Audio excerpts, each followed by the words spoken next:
दरअसल हम लोगों का जो फर्ज होता है कि आपकी जो बात है और जो सरकार है, एक ब्रिज का काम हम करने की कोशिश करते हैं, पूरा प्रयास करते हैं। और उसी के तहत आज हिसार में, हर जिले में हम ये प्रयास कर रहे हैं कि सीधा समस्या से समाधान का वास्ता हो और वो समाधान आपको मिले। मंत्री जी, बहुत स्वागत है आपका। कैसे हैं आप? मैं बिल्कुल ठीक हूँ सोलंकी भाई। लेकिन प्रदेश पहली बात सुनिए कि हम प्रदेश में कुछ ठीक नहीं लग रहा है। सरकार नहीं, हम सेवादार हैं, सेवक हैं, किसानों के सेवक हैं। नहीं, ये कहने में बड़ा अच्छा लगता है, लेकिन लोग कहने का नहीं, फील करते नहीं ही ये होता काम है। सारा दिन हम यही काम करते हैं। ये अच्छी बात है कि आप ठीक हैं, लोग भी ठीक हों। लेकिन जो बुनियादी दिक्कतें हैं ना सर, अभी बहुत यूथ है यहाँ, किसान भी हैं। ये अगर यहाँ पर्टिकुलरली इस एरिया की बात करें, एक तो आपकी सरकार कहती रही, शोर मचाती रही कि हिसार में इंटरनेशनल एयरपोर्ट आ रहा है, इंटरनेशनल, वो पूरी दुनिया में आपने गा दिया। वो कल पता चला जब यहाँ के सांसद ने वो चिट्ठी में जवाब आया कि ऐसी तो कोई बात ही नहीं, आप लोगों ने ऐसा कोई प्रस्ताव ही नहीं दिया। नहीं, ऐसा बात क्या गुजरी है हिसार के लोगों पर, आप सुंदर जी अंदाजा नहीं लगा सकते। सुनिए जी, हमारे यहाँ जो प्रपोजल है वो एक इंटरनेशनल एयरपोर्ट से भी आगे की है। दिल्ली के अंदर इतना ज़्यादा किराया है, जो एयरप्लेन रात को रुकते हैं, रिफ्यूलिंग करते हैं, रिपेयर करते हैं, जिससे कि हमें एमआरओ का हब बना रहे हैं जी। उससे उसके साथ मिलते हुए कनेक्टिंग की इंडस्ट्री लगेगी, लोगों को रोज़गार मिलेगा। और उसके बाद हमारी जो एयर स्ट्रिप वगैरह फैसिलिटी सारी तैयार हो जाएगी, तो हम इंटरनेशनल फ़्लाइट की भी बात करेंगे। इंटरनेशनल एयरपोर्ट क्या होता है? जब यहाँ से विदेशों में, अमेरिका में, कनाडा में फ़्लाइट आए, यहाँ अगर हमारे यहाँ पैसेंजर अमेरिका के नहीं होंगे, कनाडा के नहीं होंगे, तो कौन फ्लाइट चलाएगा? पहले यहाँ इंफ्रास्ट्रक्चर तैयार करेंगे, यहाँ एमआरओ हब होगा, सैकड़ों प्लेन रात को उतरेंगे, उनकी सफाई, रिफ्यूलिंग, रिपेयर, मेंटेनेंस वो होगी।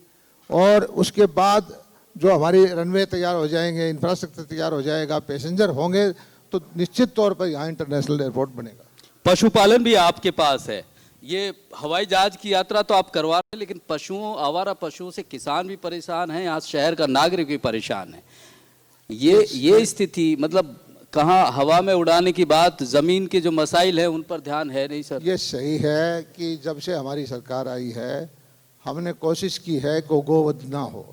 हमने कानून लेकर के गौ हत्या को बंद करवाया है, और ये उसकी वजह से हमारे भाई जो हैं, क्योंकि हाँ मैकेनाइजेशन हो चुका है, बैलों से खेती होती नहीं, पहले बैलों से खेती होती थी, अब वो भाई छोड़ देते हैं।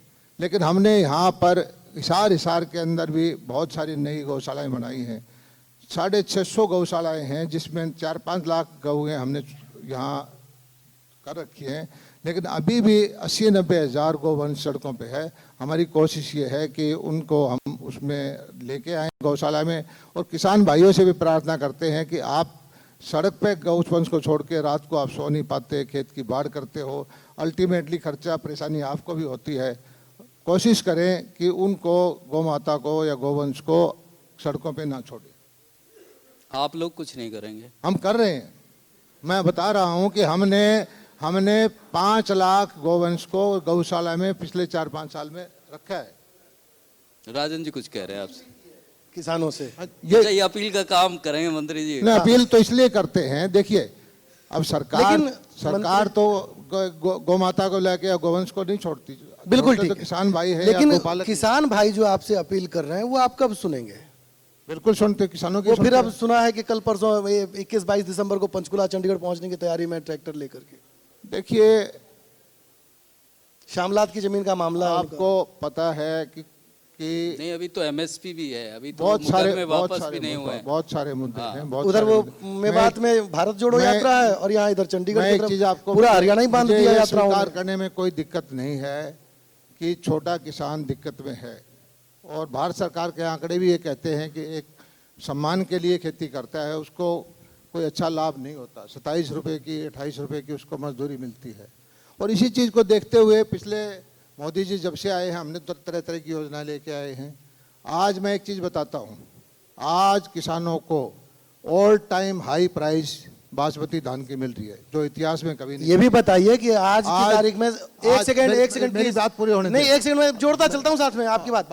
आज की तारीख में सबसे महंगा पेट्रोल, सबसे महंगा डीजल भी है। नहीं, ये भी नहीं है। हाँ। ये भी नहीं, ये ये भी नहीं है। जोड़ते चलिए। ये भी नहीं है। पहली बात तो मेरी बात सुनिए। सबसे ऑल टाइम हाई प्राइस इसकी कीमत धान की मिल रही है, बासमती की मिल रही है, गन्ने की मिल रही है, कपास की मिल रही है, सरसों की मिल रही है, ग्वार की मिल रही है, और जो और दूसरी तरह की काम करते हैं किसान, उनको भी फायदा होता है। मैं ये नहीं कहता कि किसान को अमीर बना दिया, लेकिन आप किसानों के जाके अंदर जाके पूछिए कि उनके लिए क्या क्या हमने काम किया है। 85% सब्सिडी माइक्रो इरिगेशन के लिए, सिंचाई का बजट दुगना। आप यहाँ इलाके में पता करिए, सिवानी और बालसमंद में, कि पिछले 40 साल से पानी नहीं आता था, उससे ज्यादा पानी। लेकिन नहरी पानी की अभी भी दिक्कत है सर। दिक्कत तो है, हरियाणा में पानी नहीं है, हमारे पास अपना पानी का सोर्स नहीं है। महीने में आ लेकिन जाता 4 बार हमने पैसा खर्च करके, आज भी हमारे मुख्यमंत्री जी ने 500 करोड़ रुपए मंजूर करके जो मेन कैनाल है ताजियावाड़ा से जो चलती है, पैरेलल कैनाल बना करके कैपेसिटी बढ़ा रहे हैं। पंपों के नए रिपेयर किए हैं, दक्षिण हरियाणा में पानी दिया है, पौंड अथॉरिटी बनाई है, तरह तरह की स्कीम लेके हम जो है किसानों के हित के काम कर रहे हैं। अब देखिए, आपने तो वो बता दिया कि किसानों को कहाँ कहाँ रेट ज्यादा मिल रहे हैं, कहाँ कहाँ रेट ज्यादा आप ले रहे हैं, ये इस पर भी प्रकाश डाल ये डीजल है, पेट्रोल है, ईंधन के दूसरे तमाम साधन है। मैं जवाब सबसे महंगा, अब मैं वो एक सेकंड, सबसे महंगी खाद है, यूरिया डीएपी मिल नहीं रहा है। एक बात इसमें और जोड़ता हूं, खबर आई कि ये लिक्विड यूरिया मैंडेटरी कर दिया खाद बेचने वालों ने कि 5 बोरा लो और आधा लीटर लेके जाओ, साथ में 250 रुपए का। बात सुनिए, मैं सब चीज का जवाब दूंगा आपको। पहली बात तो एक बताइए कि हमारे प्रदेश में के पड़ोस में कांग्रेस की सरकार है, हम ट्यूबवेल का रेट लेते हैं 2,500। कांग्रेस से बात सुनिए, पड़ोस के राज्य की बात बोलने हरियाणा में क्यों करने किसान वहां का भी है, किसान वहां भी है, किसान वहां भी बैठे हैं। वहां जेपी दलाल नहीं है ना कृषि मंत्री? 40,000 रुपए का साल का बिल है उनका। कृषि मंत्री जेपी दलाल हरियाणा के कृषि मंत्री 2,500 रुपए देते हैं। हम जो है, आप ये बताइए कि यूरिया 266 रुपए कब से मिल रहा है? जब से कांग्रेस की सरकार में हर साल कहता रहा हूं कि 362 रुपए करने का दाम आप दे रहे हैं, राजस्थान थोड़ी दे रहा है। डीएपी का रेट सिर्फ 100 रुपए बढ़ाया है। किसान के जो जितनी इनपुट है उसकी कॉस्ट को कंटेन करने की कोशिश की, सिवाय एक चीज को छोड़ करके, डीजल पेट्रोल करके, बाकी और किसी चीज का किसान का हमने कोशिश की है कि भाव ना बढ़े। दूसरी बात आपने बताई, दूसरी आपको कौन सी पेस्टिसाइड पे आप बात यहाँ जाइए, आप करेंगे उनसे। हाँ जी, आप आ जाइए, आप मेरे से बहस करिए, आ जाइए। आपको आपसे बहस नहीं करा, पहले इनका तो कर लूँ मैं।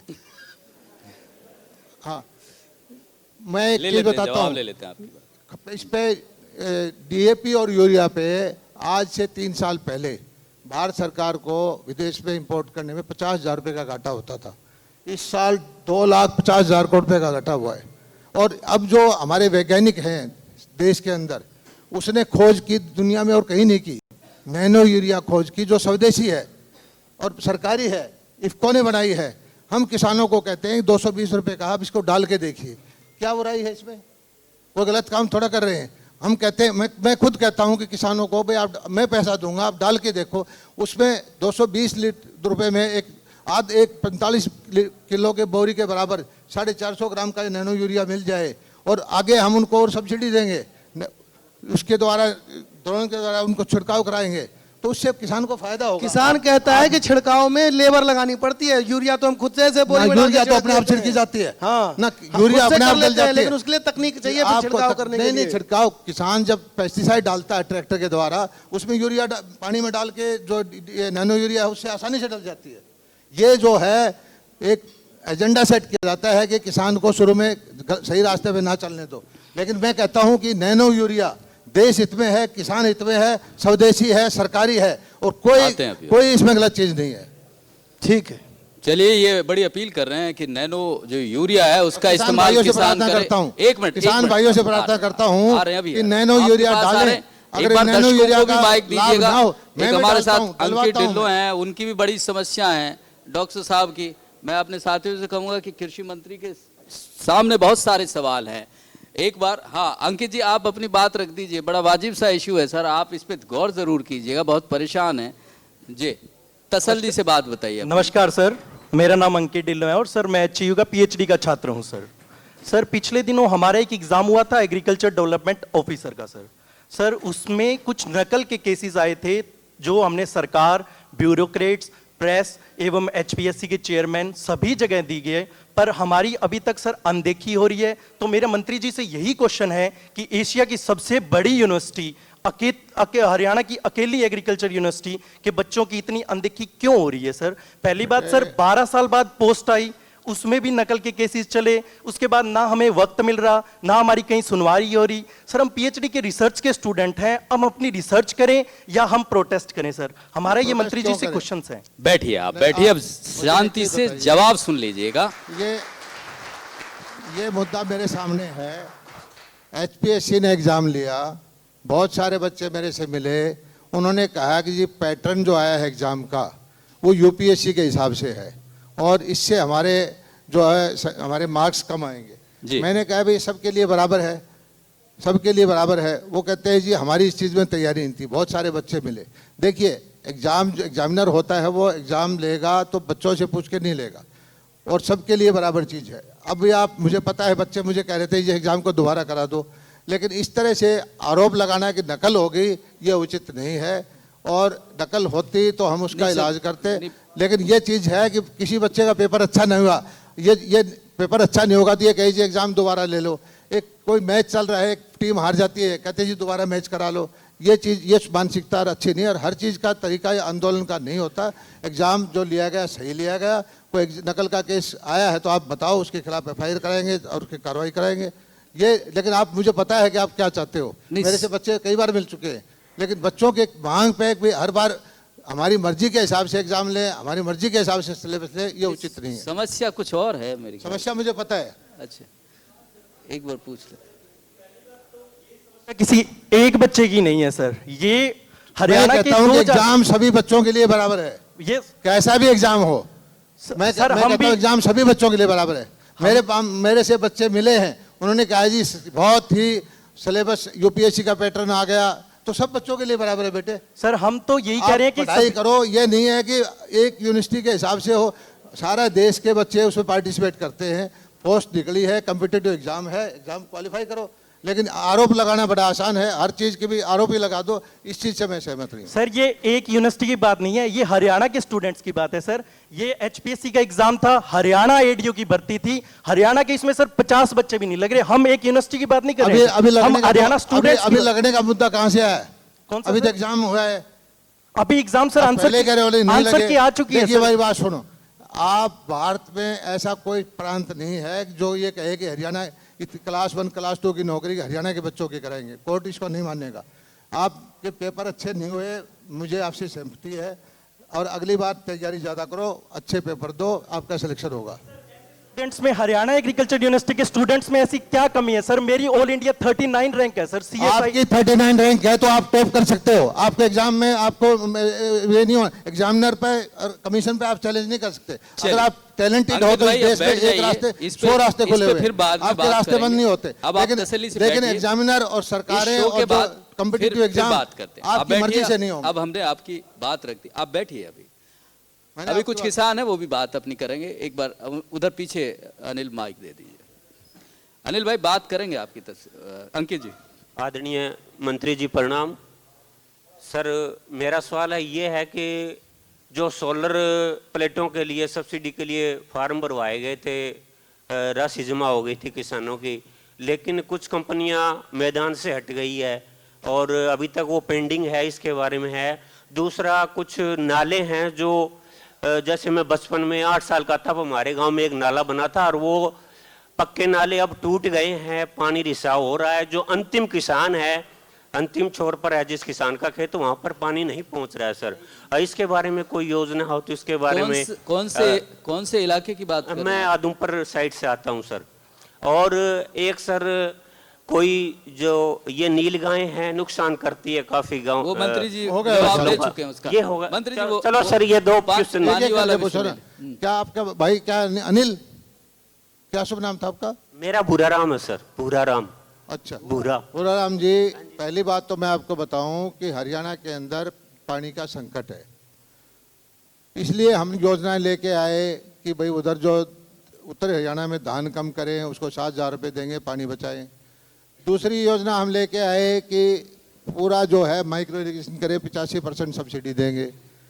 तीसरी योजना मुख्यमंत्री जी ने ये की है, सारे खाले पक्के कराएंगे, लेकिन शर्त ये है कि आप माइक्रो इरिगेशन पे आए, फ्लड इरिगेशन को छोड़ दें। जो अप्लाई करेगा खाड़े के टेल वाला, किसी ऐसे वाला कि हमारा ये चक है 100 एकड़ का, हम इसमें फुहारा, ड्रिप या मिनी स्प्रिंकलर से सिंचाई करेंगे, टैंक बनाएंगे, उसके लिए हम टैंक बनाने की सब्सिडी देते हैं, सोलर प्लेट भी हम लगवाते हैं, ड्रिप पे 85% सब्सिडी देते हैं। और हमारा कोई किसान को तंग करना मकसद नहीं है, और उसका खाड़ा भी रिपेयर करते हैं। हम ये कोशिश कर रहे हैं कि जो पानी हरियाणा में उपलब्ध है उससे हरियाणा के सारे किसानों को पानी मिल जाए। और आपका खाड़ा बनाने के लिए, छोटी जोत के लिए भी है, बड़ी जोत के लिए, कैसा भी हो। और आप उसमें माइक्रो इरिगेशन का डिपार्टमेंट मिला के हमने मिकाडा बना दिया है, मिकाडा पे अप्लाई करिए कि हम माइक्रो इरिगेशन के द्वारा सिंचाई करना चाहते हैं। आपका खाड़ा भी पक्का होगा, आपको टैंक की सब्सिडी मिलेगी, आपको फुहारे की और या ड्रिप की पैसा भी मिलेगा। और बात सुनिए, इस माइक्रो इरिगेशन हमारे क्षेत्र में मुझे पता है 800 लोगों ने टैंक बनवाए हैं, और 1-1.5 साल के अंदर अकेले भिवानी जिले में उतनी माइक्रो इरिगेशन अपनाई गई जितनी पिछले 20 साल के अंदर अपनाई गई है। और मकसद ये है कि एक एक बूंद से खेती हो, खेत को पानी भरने से एक मानसिकता है कि उससे तो घास पैदा होगा, फ्लडिंग से फसल ज़्यादा नहीं होती, पौधे की जड़ में पानी देने से फसल ज़्यादा होती है। और किसान भाइयों से मैं प्रार्थना करता हूँ हाथ जोड़ करके कि पूरा बजट है हमारे पास, जो भी माइक्रो इरिगेशन मिकाडा में अप्लाई करेगा उसको सिंचाई के लिए खाड़ा भी बनेगा, टैंक बनाने के लिए पूरी सब्सिडी मिलेगी, सोलर प्लेट लगाने के लिए और फुहारा लगाने के लिए पैसा मिलेगा। जोरदार तालियां हो जाए अगर आपके लिए ये महत्वपूर्ण बात लगती है कि सरकार इस तरह से काम कर रही है जो दलाल साहब दावा कर रहे हैं। दलाल साहब एक बात बताइए, ये जो आप लोगों ने पिछले 8-8.5 साल में जो हालात बनाए हैं दिल्ली से लेके हरियाणा तक, उनमें क्या आप जो ये आने वाली पीढ़ी है इसको मशवरा देंगे कि ये किसान बने? मैं समझा नहीं आपका सवाल। मतलब क्या खेती इस तरह का प्रोफेशन बन सकता है जिससे व्यक्ति अपनी तरक्की, खासकर युवा जो किसान कर रहा है, मुनाफे का सौदा है ही। या नहीं? मुनाफे का सौदा, अगर आप परंपरागत खेती करेंगे तो उसकी तो पीक पे जा चुका है। अब गेहूं का, धान का या बाजरा का, कपास का, उसमें एक लेवल के बाद इससे ज़्यादा बढ़ोतरी की गुंजाइश नहीं है। लेकिन फसलों का विविधीकरण करना पड़ेगा, आपको जो दूसरी एक्टिविटी उसमें जाना पड़ेगा। मैं आपको छोटा सा एग्जांपल देता हूँ। पिछले साल हमने ध्यान दिया कि खारा पानी की ज़मीन में कितनी आमदनी होती है, बारिश होती है, नीचे का जल सिंचाई नहीं है तो बारिश में 20,000 रुपये साल की, 30,000 रुपये साल की। 400 फार्मर हमने तैयार किए सरसा में, 100 फार्मर हिसार से 20 किलोमीटर पे हमारे यहाँ सिवानी में हैं। 2.5 एकड़ के अंदर हम सब झींगा पालन के लिए सब्सिडी देते हैं। 18-19 लाख की लागत आती है, 9 लाख रुपये उसको महिला को 60% और SC/BC को 50%, मेन को 40%, लगभग एवरेज 9 लाख रुपये सब्सिडी देते हैं। और 6 महीने के अंदर 7 टन 8 टन का उत्पादन होकर के लोगों ने 20 लाख, 25 लाख, 30 लाख का प्रोडक्शन किया है, सेल की है। मैं व्यापारी भी हूँ, किसान भी हूँ, बिजनेसमैन भी हूँ, मुझे ऐसा कोई बिजनेस दिखाई नहीं देता कि 6 महीने में सारी कैपिटल कॉस्ट निकल जाए, साथ में प्रॉफिट भी निकल जाए। इस बार हालांकि थोड़ी सी दिक्कत आई है, आखिर में क्या हुआ कि ये एक्सपोर्ट होता है, हमारा अमेरिका में जाता है, तो इस बार भाव टूट गया था। लेकिन उसके लिए मैं इंफ्रास्ट्रक्चर बनवा रहा हूँ, कोल्ड स्टोरेज बनवाऊंगा, प्रोसेसिंग यूनिट बनाऊंगा, किसानों को माल बेचना ना पड़े तो उसको कोल्ड स्टोरेज में रख के उसकी 80% पेमेंट करवा दूंगा। लेकिन जो किसानों के बच्चे हैं, मैं कहता हूं कि खारे पानी की लाखों एकड़ ज़मीन है हरियाणा में, आप ट्रेनिंग लीजिए, पानी टेस्ट करवाइए, आपको पूरी सहायता देंगे। पिछले दिनों मैंने यहाँ फ्लेमिंगो में 70 कंपनियाँ भी बुलाई थी, और इससे लाभ का कोई कारोबार हो नहीं सकता कि 2.5 एकड़ में आप 6 महीने में 10-12 लाख रुपए कमा सके। मशरूम की खेती इस तरह कर सकते हैं, बागवानी की सब्जी की कर सकते हैं, बहुत तरह के काम हैं। इस तरह के काम अगर आप डाइवर्सिफाई करेंगे तो किसानी चलेगी। हमारी समस्या है कि जो छोटी है और 2-2.5 एकड़ का किसान वैसे कैसे सक्षम होगा, तो उसको कुछ ना कुछ शहद का काम करे, मशरूम का काम करे, या सब्जियों की खेती करे, या फलों की करे, कुछ ना कुछ करना पड़ेगा। शुरुआत में सोलंकी जी ने आपका हालचाल पूछा, आपने कहा ठीक है, सरकार का हालचाल कैसा है? सरकार ठीक चल रही है। कह रहे मुख्यमंत्री बदल रहे हैं, फिर कह रहे हैं मंत्री बदल रहे हैं। ये मीडिया का काम है, आप लोगों का ठीक काम है, आप बदलते रहिए। मंत्री जनता से कितना मिल रहे हैं? मैंने कहा कि मैं तो जनता का सेवक रहता ही जनता में। दलाल साहब तो सेवक तो रहते हैं दिल्ली में भी वैसे, बैठे हैं, ये प्रधान मानना सेवक- पड़ेगा राजन जी, प्रधान ये मानना सेवक भी- पड़ेगा। दलाल साहब जब भी जनता से ऐसे रूबरू होने का मौका होता है, चुप दलाल नहीं साहब ने रहेंगे। कभी ना मैं तो नहीं। आप जल्दी छोड़ो, मैं सिवानी में मिलूंगा, बहल में मिलूंगा, किसान के खेत कभी में कभी तो आप हाथ आते हो, जल्दी छोड़ कैसे थे? अच्छा, मैं ये कह रहा कि कल एक फरमान जारी हुआ चंडीगढ़ से, हर मंत्री को उस संगठन के दफ्तर में 2 घंटा लगाना होगा। तो ये अच्छी बात है। तो ऐसा क्यों? नहीं तो अच्छी कुछ लोगों की परफॉर्मेंस पे सवाल हमारी उठ रहे। भारतीय जनता पार्टी के केंद्रीय कार्यालय में देखिए, पिछले 5 साल से हर रोज 2 घंटे कोई न कोई मंत्री बैठता है। तो उसको हमारे कॉपी यहाँ करा भी बैठते रहे। हरियाणा में। बीच में बंद हो गया था, फिर दोबारा बैठा देंगे। भाई दरअसल राजन जी सुनिए, कह रहे हैं कि सुनिए, ये जो हमारी- आपकी मंत्री और आपकी जो सरकार है ना, लोगों से कनेक्ट नहीं हो पाती है, या उनसे मिलती नहीं है, या लोग नहीं मिल सकते हैं आप लोगों से। पहली बात तो हम लोगों के बीच में रहते हैं। इंडिविजुअल मत लीजिएगा, ये सवाल नहीं, सरकार individual नहीं है कि मतलब हम हो सकता है हैं- जेपी दलाल आपके लिए मिलते कह हो। चुके हैं, आप तो मिलते हैं। देखिए सोलंकी जी, वो पुरानी वाली सरकारों की मानसिकता में हमारी नहीं है। पुरानी सरकार एमएलए मंत्री बन जाते थे और मालिक बन के काम करते थे। हम किसानों के बच्चे हैं, गांव में रहते हैं, और जो सामने बैठे रहते हैं जनता, उसको समझते हैं। लोकतंत्र में वही मालिक है, और उनको हम कहते हैं कि भाई हम आपके जनता सेवक में हैं, कांग्रेस हम और आपके नौकर भाजपा हैं, का नौकर फर्क बनके देखते रहिए। हैं कि नहीं? सरकार नहीं है, हम सेवक हैं। नहीं, जनता में कांग्रेस और भाजपा दिखाई देते हैं कि नहीं? वो आप उनसे पूछिए। अच्छा दलाल साहब, चलिए एक सवाल ले लेते हैं। परिमल जी का रहता है, बड़ा वाजिब सा सवाल वैसे उठाते हैं। उनका काम दिन भर जवाब देने का है, सवाल कभी कभी लेते हैं। नहीं, मैं- सवालों के जवाब ही तो बताते हैं मैं बच्चों को। जवाब ही देना चाह रहा हूं सर, सवाल नहीं देना चाह रहा। जैसे हरियाणा में पानी की कमी है और बरसात के दिनों में यमुना में बहुत ज्यादा अथाह पानी बहता है।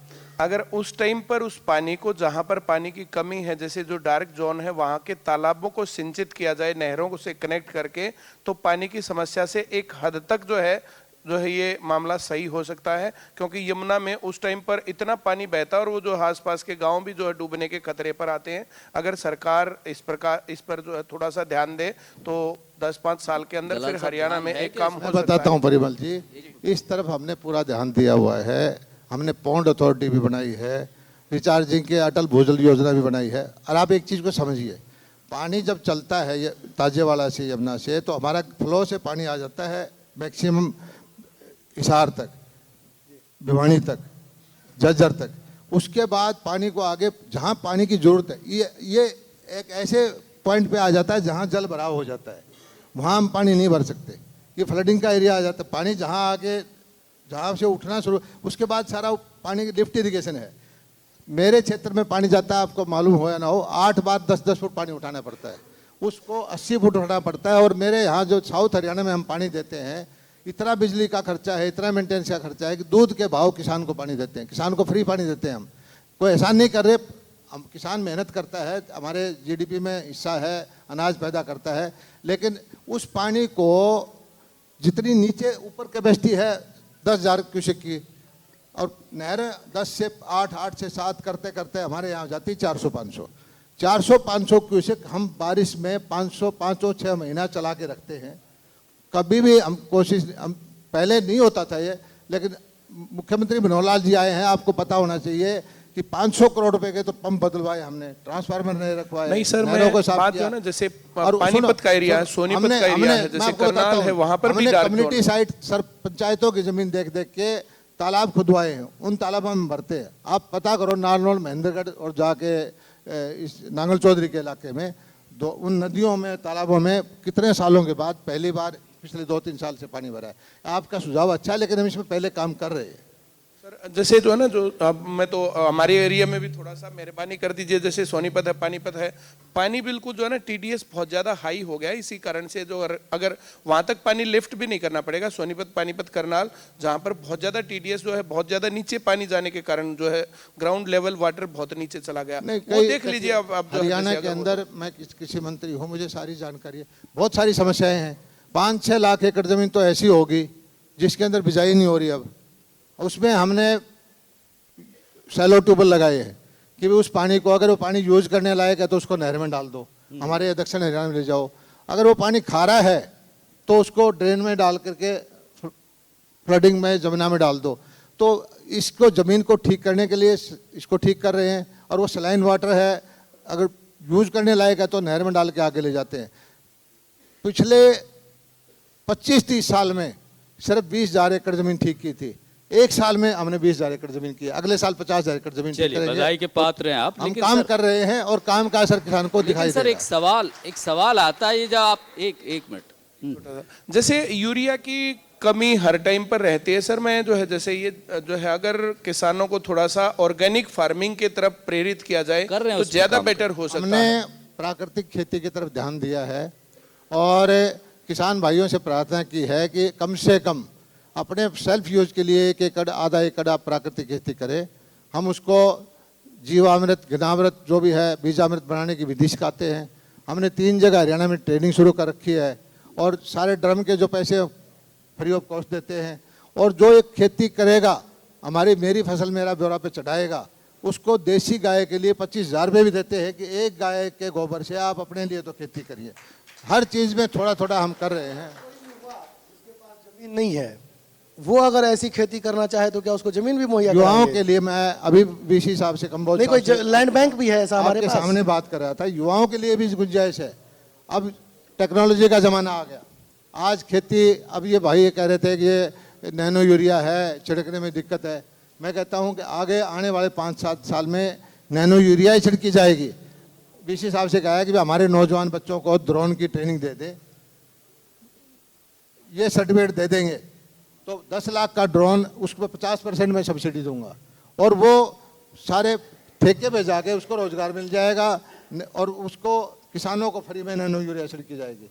और नैनो यूरिया का फ़ायदा ये है कि वो पत्तों से ही पौधा उसको ले लेता है। जो नेचुरल यूरिया है उसमें 30% कंज्यूम कर पाता है पौधा, इसमें 60-70% कर पाता है। फिर इसमें विदेशी जो सारा पैसा बाहर जाता है वो भी बचता है। हम कोई काम ऐसा क्यों करेंगे जिससे किसान को नुकसान हो?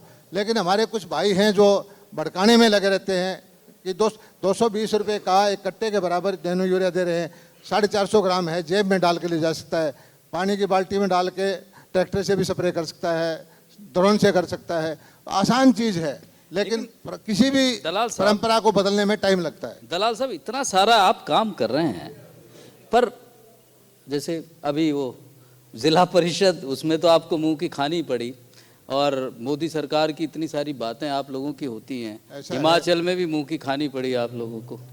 ये ऐसा है। मतलब काम आप पहुंचा नहीं पा रहे, लोग समझ नहीं रहे। दिल्ली भी बोलिए, निगम में 15 निगम में बात आप 15 सुनिए, साल दिए, बात दिल्ली की सुनिए। जनता ने वहां भी सोलंकी पलट जी, दिया आपको। सोलंकी जी, होता क्या है, आपके 2 बच्चे हैं, एक बच्चा है हमेशा 95% लेके आता है, आप उसके 90% आते ही आप उसको बुरी निगाह से देखते हैं, और एक बच्चा है जो कंपार्टमेंट लेकर आता है, जो पास हो जाए तो आप ताली बजाने लग जाते हो। कांग्रेस की इतनी बुरी गत होगी, थोड़ा सा कुछ आ जाता है तो आप कहते हो वो हो गया। लोकतंत्र के अंदर 100/100 रिजल्ट कभी नहीं आ सकते। और मैं कहता हूं जितने रिजल्ट आए हैं, जनता ने जो समर्थन दिया है, हम संतुष्ट हैं, हम जनता का धन्यवाद करते हैं। इसी तरह जनता आशीर्वाद बना के रखे जनता तो और हमें सेवा का संतुष्ट मौका नहीं है ना साहब, लेकिन आप इसमें तो संतुष्ट उल्टा हैं। हो गया ना यहाँ सोलंकी जी। एक सवाल- सेकंड, यहाँ तो उल्टा हुआ ना। जो बच्चा 95% नंबर ला रहा था, उसको पढ़ाने के लिए प्रिंसिपल और चेयरमैन दोनों लग गए गुजरात में जाकर, ऐसा है कि ये हमारे और जो यहाँ कमजोर बच्चा था उसको आपने हमारे छोड़ दिया। यहाँ- छोड़ दिया उसको। मेरी बात सुनिए, हमारे यहाँ छोटे से छोटे कार्यकर्ता से लेकर कमजोर पे ज्यादा ध्यान प्रधानमंत्री देना था आपको। तक हमेशा ही जनता के बीच में रहते हैं, जनता की सेवा करते रहते हैं। और कुछ लोग कहते हैं कि इलेक्शन मोड में रहते हैं, ये इलेक्शन मोड नहीं है। हम कभी अभी आराम करने वाली पार्टी नहीं है। हमारी पार्टी वो नहीं तैयारी है करते रहने वाली कि एक पार्टी। पुरानी हम पार्टी, इलेक्शन की एक तैयारी पुरानी करते पार्टी हैं, के बाकी ठीक है, पुरानी सवाल पार्टी लोगों के के लिए प्रधानमंत्री, करना मेरी बात चाहिए, सुनिए, उसके लिए भी पुरानी तैयारी करिए। पार्टी के प्रधानमंत्री बीचेज पे जाके छुट्टियां मनाते थे, विदेशों में छुट्टियां मनाते थे। हमारे प्रधानमंत्री छुट्टी, होली, दिवाली भी मोर्चे पे मनाते हैं, सैनिकों के बीच में मनाते हैं। फर्क यही है। ठीक है। चलिए, जनता तय कर देगी इस फर्क का मतलब। सर जी हाँ, मैं एक नेट हाउस लगाना चाहूँ था, उस पर 65% सब्सिडी थी, पहले सरकार ने 50% कर दी जी। और जो क्रॉप की सब्सिडी थी 2,80,000 वो भी तोड़ दीजिए। मैंने की है भाई, बता दीजिए क्यों की। मैंने ये की है। क्रॉप वाली तो रख दो जी, मैं- 50 हुआ कर क्या दो है? तो। बैठिए, हुआ जवाब क्या है कि कुछ लोगों को सिर्फ सब्सिडी के लिए कारोबार करना है, मुझे वो नहीं चाहिए। 65% सब्सिडी, कुछ लोग क्या करते थे कि नेट हाउस लिया, सरकार से 65% सब्सिडी ली, नेट हाउस चलाया नहीं, और वो 65 जो पैसा उसका लगा नहीं, लोहा बिक जाता था महंगा होकर उससे ज़्यादा का। मुझे वैसे किसान नहीं चाहिए। पर जो genuine मैंने लोग करना 50% चाहते किया, हैं, उनका तो 50% करके जो अप्लाई करेगा सबको दूंगा। पहले कुछ सीमित किसानों को मिलता था, गिने चुने किसानों को मिलता था, मैंने कहा भाई इसको थोड़ा सा कम कर दे, और जो किसान नेट हाउस मांगता है सबको दो। जवाब मिल गया।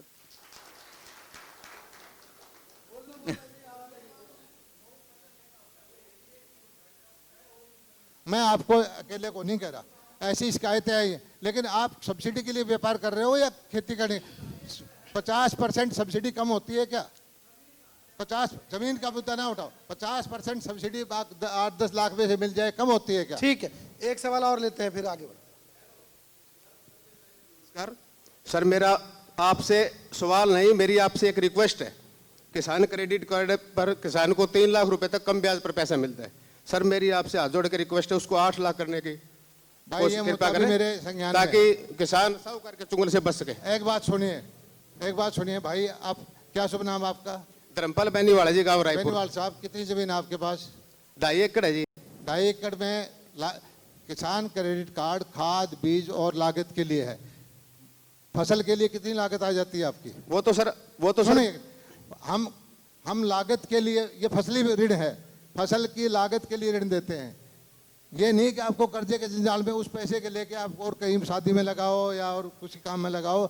सच्चाई ये है कि हमने इस पर विचार किया था, लेकिन 3 लाख रुपए हरियाणा के एवरेज किसान के लिए फसली ऋण है, फसल की सारी पूंजी उसकी पूरी हो जाती है। सर एक मेरा सवाल और आपसे जी, हमारे एरिया में सेम का एरिया हो चुका है, तो कृपया हाँ, ये करके बड़ा जल्दी से सेम सेम वाला का एरिया आप मामला। मुझे बताइए, आपके सेम का नहीं, एरिया, सैकड़ों एरिया। आपके मैं उसको ठीक कराऊंगा। हाँ, ठीक है। आप मुझे बताइए, उसको ठीक कराऊंगा, नहीं, ट्यूबवेल लगाऊंगा। ठीक कराऊंगा। हाँ, वो सेम दिक्कत निकाल- में, हैं? दिक्कत में है वो, काफी टाइम निकालूंगा मैं, ट्यूबवेल लगाऊंगा ना उसके। कब? चलो मुझे देगा, मैं भेजूंगा अफसरों को, नापा तोली करेंगे। ठीक काफी है। टाइम से परेशान है ये लोग, बरवाला, आप- नारनौद, ये सैकड़ों एकड़ एक जमीन। बात सुनिए, बरवाला के अंदर पहला साल है पिछले 20 साल में 100% जमीन में बिजाई कर रखी है। पहला साल है बरवाला। कल मुझे विधायक इस मिले पे थे तो बरवाला तालियां के। हो जाए, इस बात पे भी हो जाए। मंत्री जी बरवाला कल जोगीराम जी आए, नहीं, मैंने पूछा भाई हमने ट्यूबवेल लगाए हैं, कहता है बोरवेल का बहुत फायदा हुआ है। मेरे यहाँ कहता है 20-25 साल में पहली बार है कि मेरे क्षेत्र की लगभग सारी जमीन में बिजाई हो चुकी नहीं, है। ये और तो- हम और किसानों की जहाँ सेम की जमीन है उसमें वो पानी बोरवेल लगा करके उसको पानी को नीचे ले जाएंगे। तो ये कब तक करवा देंगे सर? ये अब काफी मैंने- लोग मिले थे मैंने इसमें। आपको बताया है कि पिछले 20 साल में 20,000 एकड़ ठीक हुआ था, पिछले साल में 20,000, अगले साल 50,000 करेंगे, 3-4 साल में सारी जमीन को ठीक कराएंगे। एक सवाल, जैसे अब ये राहुल गांधी आपके मतलब हमारे हरियाणा में आ रहे हैं, तो आपके लिए कुछ मतलब मुश्किल है, अच्छा लग रहा है, क्या क्या फीलिंग है?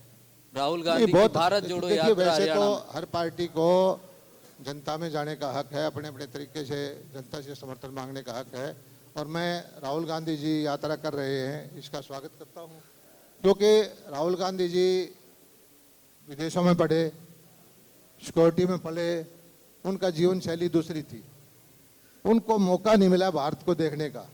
और भारत इतना बड़ा देश है, इसको कोई 100 दिन में 50 दिन में नहीं देख सकता।